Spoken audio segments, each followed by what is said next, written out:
I've made bad hires. It costs the company. And then eventually you figure out how to make good hires. And then, you figure out your sales and marketing because, again, I'm an engineer. I couldn't hire sales or marketing, so I had to figure it out.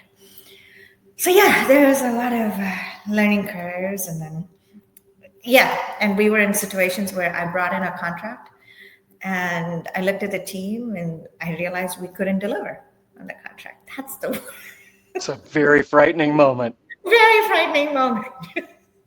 And so, of course, you went back to the client and said, I'll just give you the contract back. We're not going to do it because we can't do it, right? No. I figured out. No, you figured it out. You figured it out. Yeah. Absolutely. Yeah. And so in terms of the stage that SOTAOG is in today, it's understanding how culture impacts profitability. Mm-hmm. That speaks to like this concept of a service profit chain. I don't know if you're familiar with that, but the idea that if you have happy staff, that will translate to better work, which translates to happy customers, which translates to higher profitability. And so, like, I don't know if that was built intentionally and you feel like you knew that ahead of time, or was that an intuition for you? I think because I was an employee myself in big corporate America, I just figured, let me put myself in the employee shoes and kind of go from there. So it wasn't a gut instinct maybe, but it was more based on my experience. And again, I'm not perfect, but a few things we hold close at SOTAOG, as I alluded to, it's intelligence, hard work, and integrity. I also had to wake up to the fact that I can't control 100% of the happiness because, they've got personal lives outside of the work. Right.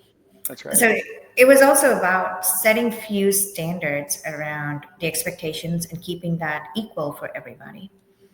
Just because I joke around or I have a great relationship with one person doesn't mean they get to slide on deliverables.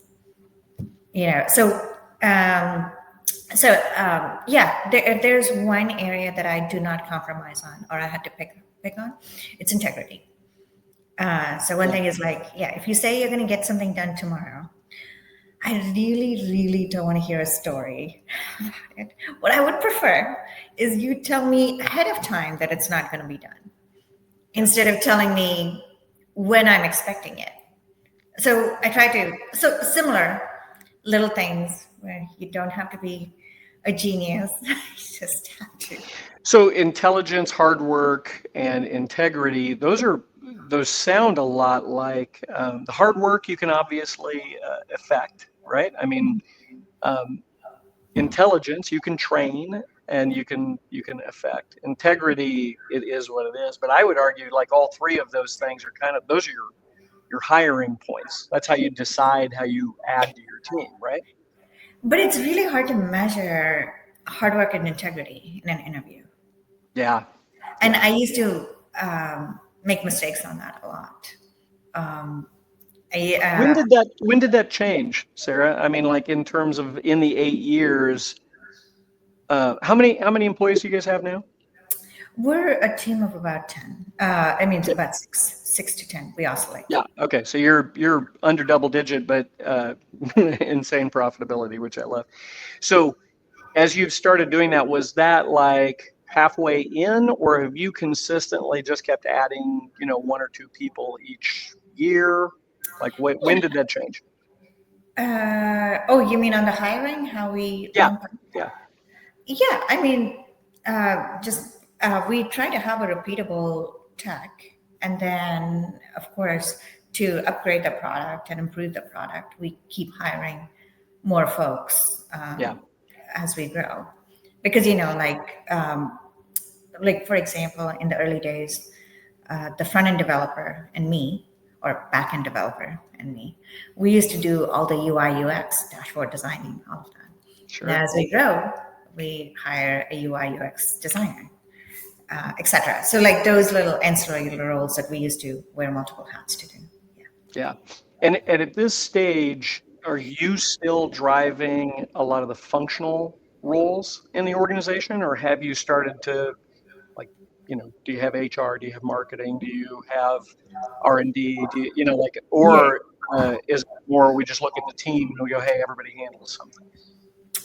Yeah, no, I definitely don't have HR quite yet. Eventually we will. Yeah, And we're actually a bootstrapped company that got yeah, a U.S. Department of Energy contract. So I do a lot more of the sales and marketing now, which is also fairly complex. But I've learned it over the years. I'm much better at it than I was 7 years ago. I yeah. understand how to get my point across. And on the functional role, I have been able to share that responsibility with my co-founder Robert. Now he kind of manages a little bit more of the team, Great. and so that frees me up to do more, figure out the strategy, figure out how we, like right now, we're looking at our next targets, a number of customers, and where the product is, etc. And I'm having really great conversations, especially on the state levels now. With the U.S. Department of Energy contract, we were able to.